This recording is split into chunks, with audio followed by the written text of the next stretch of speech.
Spice and നട്ട്സിന്റെ മറ്റൊരു വീഡിയോയിലേക്ക് എല്ലാവർക്കും സ്വാഗതം.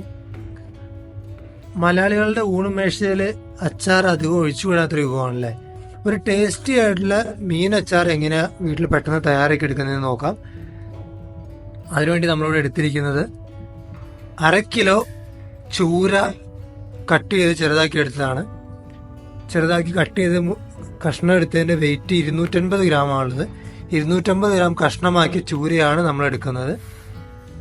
അത് മാരിനേറ്റ് ചെയ്യാൻ ആവശ്യത്തിനുള്ള 1/2 ടീസ്പൂൺ മഞ്ഞൾപ്പൊടി, 1/2 ടീസ്പൂൺ കുരുമുളക് പൊടി, 1 ടീസ്പൂൺ ഉപ്പ്, 1 ടീസ്പൂൺ മുളക് പൊടി ഇത്ര ചേർത്ത് നന്നായി മാരിനേറ്റ് ചെയ്ത് വെളിച്ചെണ്ണയിൽ നല്ല ക്രിസ്പി ആയിട്ട് ഫ്രൈ ചെയ്തെടുക്കണം. ആദ്യം ഇത് മാരിനേറ്റ് ചെയ്ത് 1-2 മണിക്കൂർ മാറ്റി വയ്ക്കാം.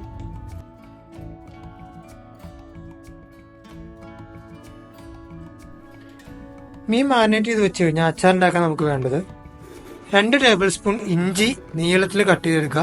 നീളത്തിൽ അല്ലെങ്കിൽ കനം കുറച്ച് ചെറുതായി കട്ട് ചെയ്തെടുത്താലും മതി.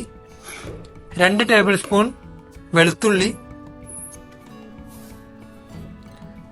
1 ടീസ്പൂൺ കടുക്, 1/4 ടീസ്പൂൺ ഉലുവ,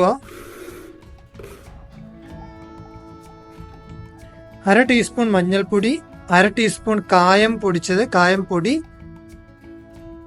2 table spoon Kashmiri chilli powder. Kashmiri chilli powder കളറിന് വേണ്ടി ചേർക്കുന്നതാണ്. അതില്ലെങ്കിൽ 1 ടീസ്പൂൺ സാധാ മുളക് പൊടി ചേർക്കുക. 2 പച്ചമുളക് ചെറുതായി കട്ട് ചെയ്ത്, 2 തണ്ട് കറിവേപ്പില, 1/2 ടീസ്പൂൺ പഞ്ചസാരയും 1 ടീസ്പൂൺ ഉപ്പും. ഉപ്പ് 1 ടീസ്പൂൺ ഓൾറെഡി മാരിനേറ്റ് ചെയ്യാൻ വേണ്ടി നമ്മൾ ചേർത്തതാണ്, അതുകൊണ്ട് 1 ടീസ്പൂൺ ചേർക്കുക. അച്ചാറിന് എപ്പോഴും ഉപ്പും പുളിയും എരിവും കൂടിയതായിരിക്കും. 1 ടീസ്പൂൺ ഉപ്പ് ചേർത്ത് നോക്കുക. നിങ്ങൾ ചേർക്കുന്ന മറ്റു എരിവിനനുസരിച്ചിട്ട് ചിലപ്പോൾ അഡ്ജസ്റ്റ് ചെയ്യേണ്ടി വന്നേക്കാം. 1/2 കപ്പ് വിനീഗർ. ചട്ടി അടുപ്പത്ത് വെച്ച് അതിലേക്ക് വെളിച്ചെണ്ണ ചേർത്ത് കൊടുക്കുന്നുണ്ട്. ചട്ടി നന്നായി ചൂടായിട്ട് വന്ന് അതിലേക്ക് ഫിഷ് ഓരോന്നായിട്ട് ഇട്ട് കൊടുക്കാം.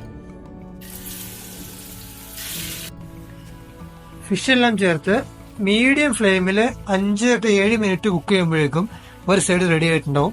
അതിനുശേഷം മറിച്ചിട്ട് വീണ്ടും 7 മിനിറ്റ് കൂടെ ഓപ്പോസിറ്റ് സൈഡിലൂടെ കുക്ക് ചെയ്തെടുക്കാം. നല്ല ഹാർഡായിട്ട് നമുക്ക് കിട്ടണം. എന്നാൽ ഒരുപാട് ക്രിസ്പിയായി കടിച്ചു കഴിഞ്ഞാൽ പൊടിഞ്ഞു പോകുന്ന രൂപത്തിലാവരുത്. കാരണം നമ്മൾ അച്ചാറിടുമ്പോൾ ഇതിനകത്ത് വെള്ളത്തിന്റെ അംശം ഉണ്ടെങ്കിൽ അച്ചാർ പെട്ടെന്ന് കേടായി പോകും. അപ്പം അതുകൊണ്ട് നന്നായിട്ട് ഡ്രൈ ആയി കിട്ടുന്നവരെ നമുക്ക് കുക്ക് ചെയ്തെടുക്കണം. 5 മിനിറ്റിന് ശേഷം ഒരു സൈഡ് നന്നായിട്ട് ഇതേപോലെ ക്രിസ്പിയായി വെന്ത് കിട്ടിയിട്ടുണ്ട്. അതൊന്ന് എല്ലാം മറച്ചിട്ട് ഓപ്പോസിറ്റ് സൈഡ് കൂടി ഇതുപോലെ വേവിച്ചെടുക്കാം. 5 മിനിറ്റ് കൂടെ കഴിഞ്ഞപ്പോൾ 2 സൈഡ് ഒരേപോലെ വെന്തിട്ടുണ്ട്. ഇനി ഇത് അടുപ്പത്തുനിന്ന് മാറ്റി വെച്ച് തണുക്കാൻ വേണ്ടി മാറ്റി വയ്ക്കാം. മീൻ പൊരിച്ച അതേ ചട്ടിയിലേക്ക് ചൂടായ വെളിച്ചെണ്ണയിലേക്ക് ഉലുവ ചേർത്ത് കൊടുക്കാം.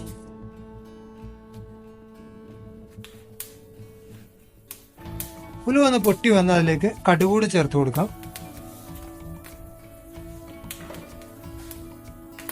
അത് രണ്ടും പൊട്ടി വന്ന ഉടനെ ഇഞ്ചി, വെളുത്തുള്ളി, പച്ചമുളക്, കറിവേപ്പില ചേർത്ത് നന്നായി ഇളക്കി കൊടുക്കാം. ഇതൊന്നൊരു ഗോൾഡൻ കളറായി വന്നു കഴിഞ്ഞാൽ അതിലേക്ക് പൊടികൾ ചേർത്ത് കൊടുക്കാം. ഫ്ലെയിം ലോ ഫ്ലെയിമിലേക്ക് മാറ്റുക.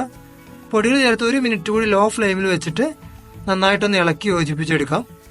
അതിന്റെ പച്ചമുളക് ഒന്ന് മാറാൻ വേണ്ടിയിട്ടാണ്. 1 മിനിറ്റിന് ശേഷം അതിലേക്ക് ഉപ്പും ഷുഗറും കൂടി ചേർത്ത് കൊടുക്കാം. അതൊന്ന് ഇളക്കി യോജിപ്പിച്ച് അതിലേക്ക് വിനീഗർ കൂടി ചേർത്ത് കൊടുക്കാം.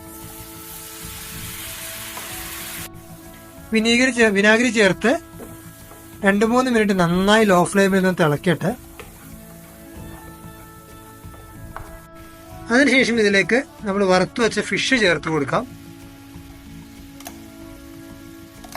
ഫിഷ് ചേർത്ത് നന്നായി ഇളക്കി 2-3 മിനിറ്റ് ആ വിനാഗിരി എല്ലാം ഒന്ന് പിടിക്കാൻ വേണ്ടി വെയിറ്റ് ചെയ്യാം. 2-3 മിനിറ്റിന് ശേഷം ഈ ഫ്ലെയിം ഓഫ് ചെയ്ത് ഇനി ഒരു പാത്രത്തിലേക്ക് മാറ്റി വയ്ക്കാം. നല്ല ടേസ്റ്റി ആയിട്ടുള്ള പിക്കിൾ ഇവിടെ റെഡി ആയിട്ടുണ്ട്.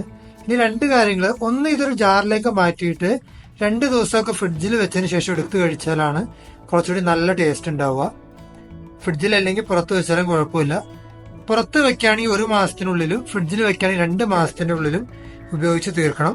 മറ്റൊരു കാര്യം, ഇത് സൂക്ഷിച്ച് വെക്കണമെങ്കിൽ ഇത് ജാറാക്കിയ ശേഷം ഇതിന്റെ മേളിൽ ഓയിൽ നിറഞ്ഞു നിൽക്കുന്നുണ്ടാവണം. ആ ഒരു അളവിലാണെങ്കിൽ മാത്രമാണ് ഇത് ഫ്രിഡ്ജിലോ അല്ലെങ്കിൽ പുറത്തോ സൂക്ഷിച്ച് വെച്ചാൽ നിൽക്കുകയുള്ളൂ, അല്ലെങ്കിൽ കേടായി പോകാൻ സാധ്യതയുണ്ട്. മറ്റൊന്ന് അതുപോലെ തന്നെ ഫിഷ് ഫ്രൈ നല്ല ഫ്രൈ ആയിട്ടുണ്ടെങ്കിൽ അതിനനുസരിച്ച് കുറച്ച് നാളുകൂടി ഫ്രിഡ്ജിലോ അല്ലെങ്കിൽ പുറത്തോ നിൽക്കും. വീഡിയോ നിങ്ങൾക്ക് എല്ലാവർക്കും ഇഷ്ടമായെന്ന് കരുതുന്നു. ഇഷ്ടമായെങ്കിൽ സുഹൃത്തുക്കൾക്കും കുടുംബക്കാർക്കും അയച്ചു കൊടുക്കുക. ഇതുപോലെ മറ്റൊരു വീഡിയോകൾക്ക് വേണ്ടിയിട്ട് സബ്സ്ക്രൈബ് ചെയ്യുക, ചാനൽ ഫോളോ ചെയ്യുക. മറ്റൊരു വിഭവവും മറ്റൊരു വീഡിയോയുമായിട്ട് വരുന്നതുവരേക്കും എല്ലാവർക്കും ബൈ.